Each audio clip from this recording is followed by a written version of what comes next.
You know, most people moving to the Twin Cities scope out specifically the West Metro. That's where a lot of the brand name suburbs are. It's a lot of where the Fortune 500 companies are. But I'm here to tell you that advice is officially outdated. Move Buddha just released their 2026 migration forecast. St. Paul is now ranked the number 9 city to move to in America. And get this, it was just labeled number 1 as the comeback city of the year, with search interest up 122%. So, while a lot of people are stuck looking at these brand name suburbs, I'll tell you something, a lot of the smart money is moving east. Today, we are breaking down the data, the taxes, and the lifestyle shifts driving that St. Paul pivot. Let's go.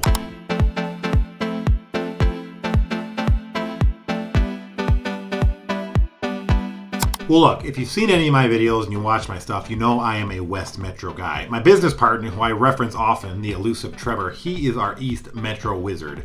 So I love my side of the river. However, the purpose of these videos is to be objective and give you guys good information. So while I love my side of the river, here we go.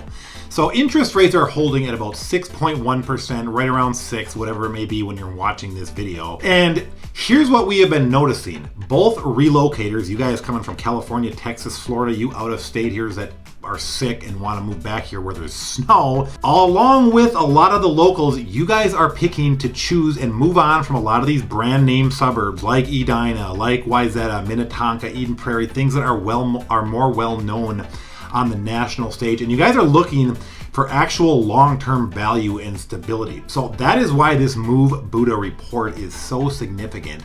They analyze millions of searches, and St. Paul is not just trending. Check this out. It is actually outperforming Minneapolis for the first time in a decade. And we're going to talk about that. We're going to look at 4 specific things. We're going to look at the lifestyle swap between the West and East to see what your money actually buys. We are going to look at an almost $200,000 luxury pivot you can do in St. Paul and whether those school rankings justify the gap. We're going to look at the Highland Bridge development. That is probably the only urban core project with new construction I would recommend at the moment. Last but not least, a quick 2026 reality check on property taxes and safety following the exciting Operation Metro Surge. So we're going to get into it. Let's go. My name is Chris, by the way, just real quick. I am a Twin Cities native, a real estate agent extraordinaire, and this is what myself, business partner Trevor, the guy on the east side, this is what we do. We help both locals and people from out of state make a move here all the time. Contact information is here. It is also down below. Don't be afraid to use it. If you see something, if you have questions, if you wonder which side of the river is better for you, please reach out. Let's keep going with our video. Okay, so let's look at our first real world comparison here. If you have $500,000 to spend on a house in Minnesota, most people, and especially if you're coming from out of state, tend to instinctively look to the West Metro. This is more where the brand name suburbs are. It's where a lot of the Fortune 500 companies are. That's just been my experience. People look to the West Metro. And if you're going to choose a place, we're going to pick Minnetonka.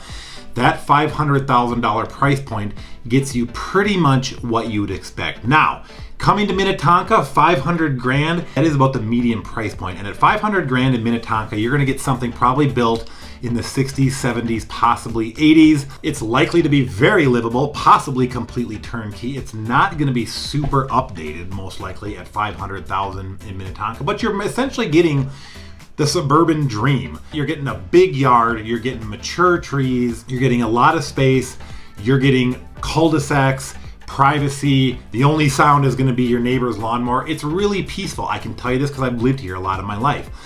But the big issue with places like Minnetonka, Eden Prairie, Plymouth, some of these popular West Metro suburbs is that you are pretty much, for all intents and purposes, 100% car dependent.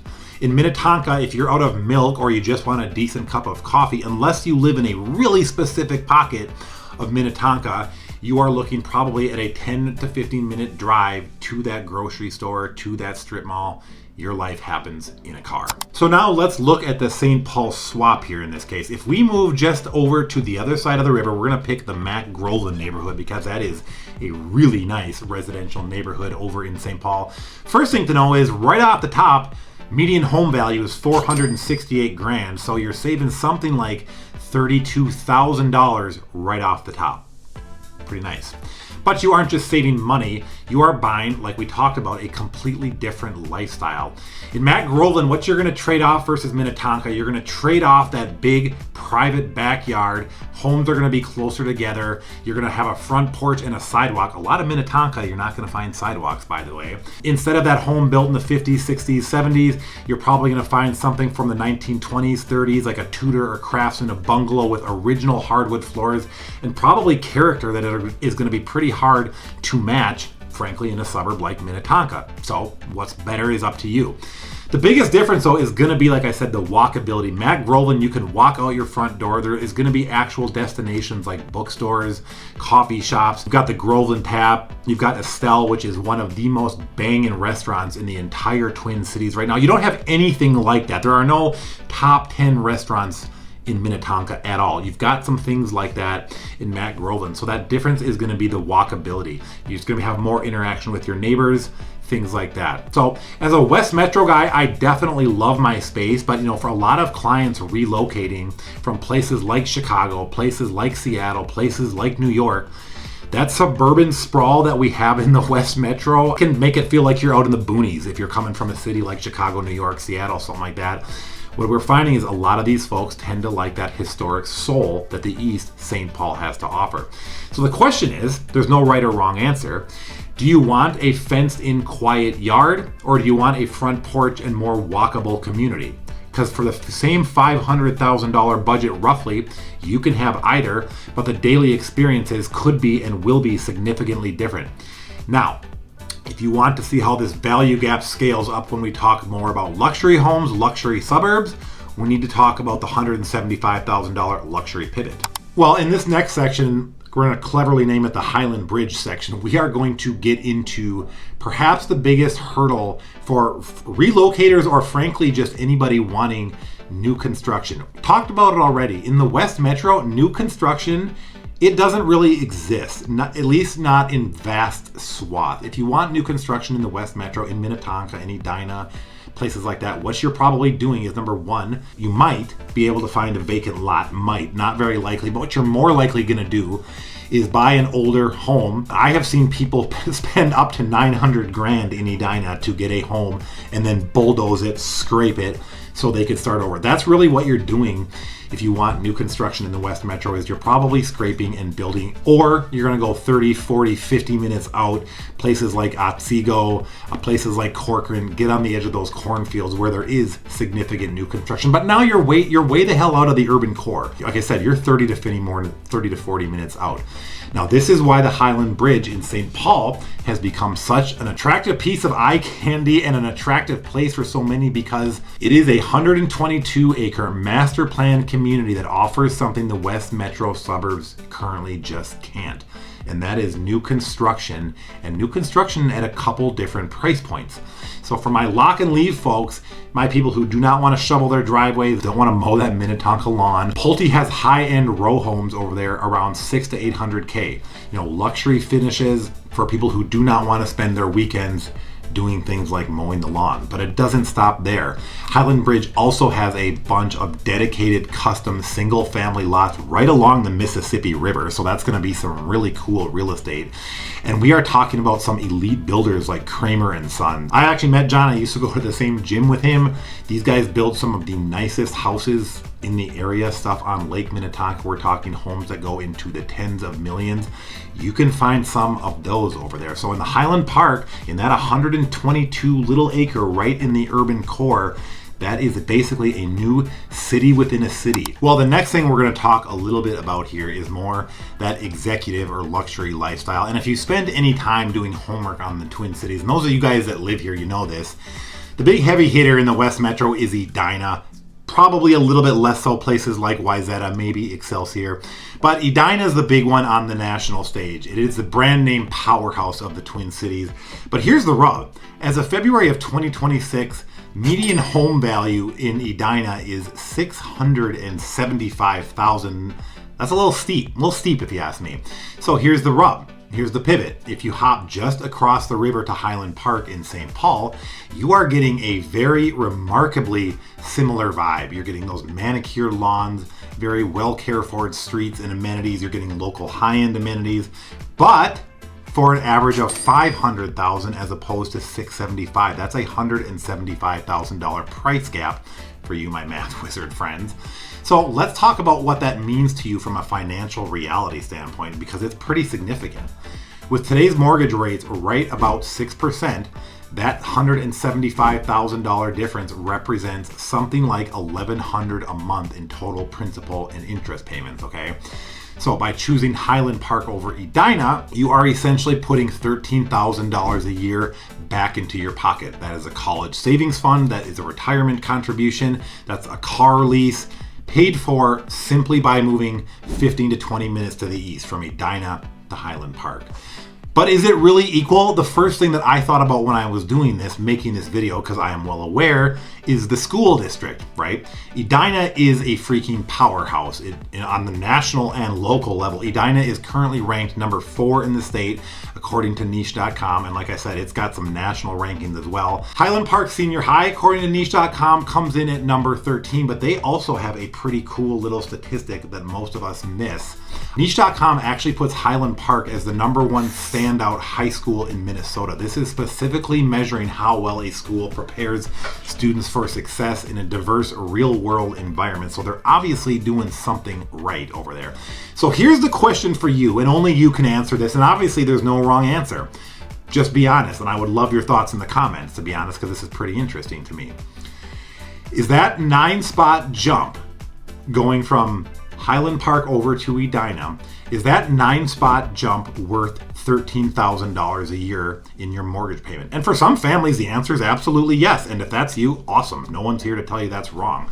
However, for the value-conscious luxury buyer, having $175,000 in home equity while still attending a top 15 school could be the smarter strategic play. Something to think about for sure. Well, the last piece of this video, we have to get into something pretty much everybody relocating has asked me recently, and just about everybody in the state is talking about it, and it seems like pretty much the national news too.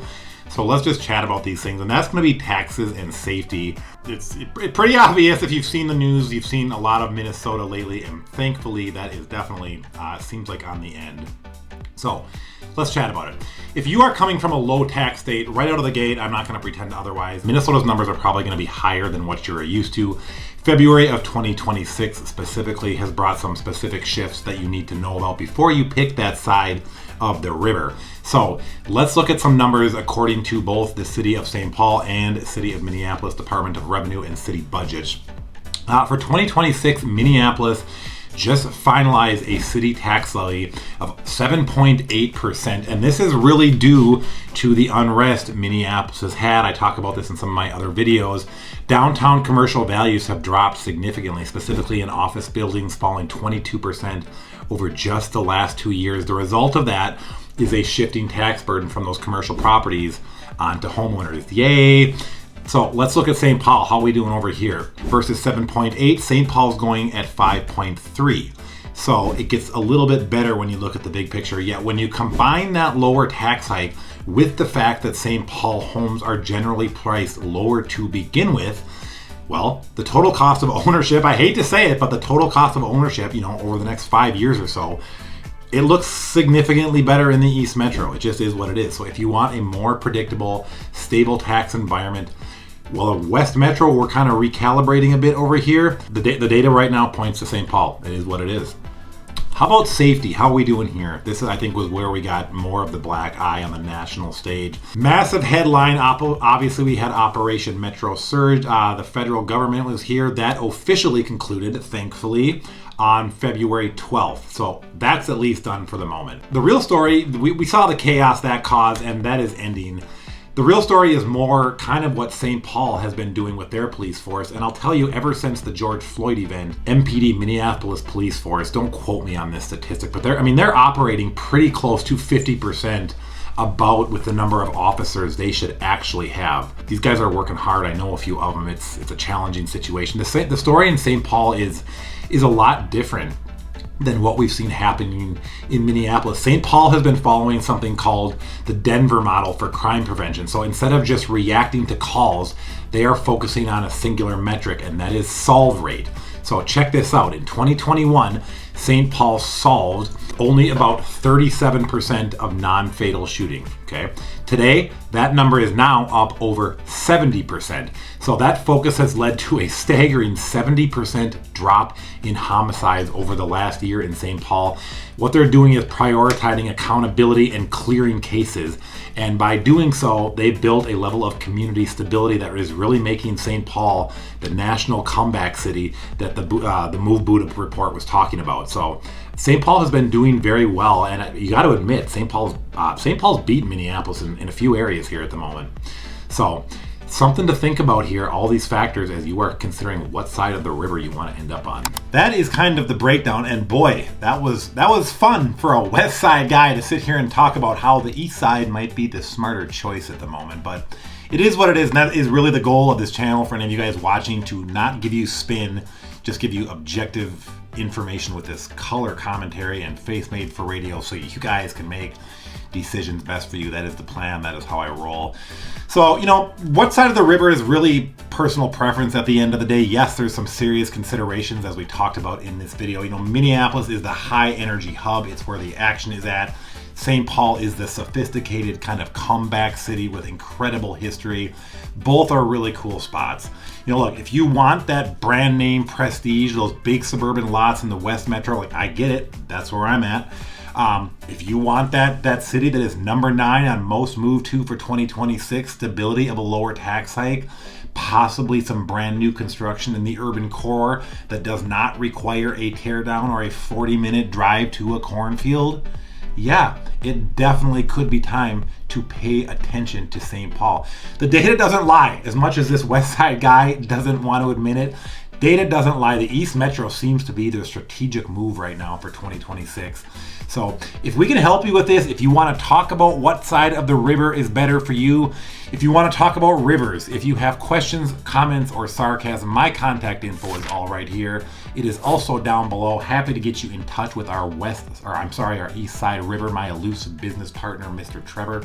So thank you guys for watching. If you liked the video, please give me a like, maybe even subscribe. I really appreciate it, and I hope I'll see you guys in the next video.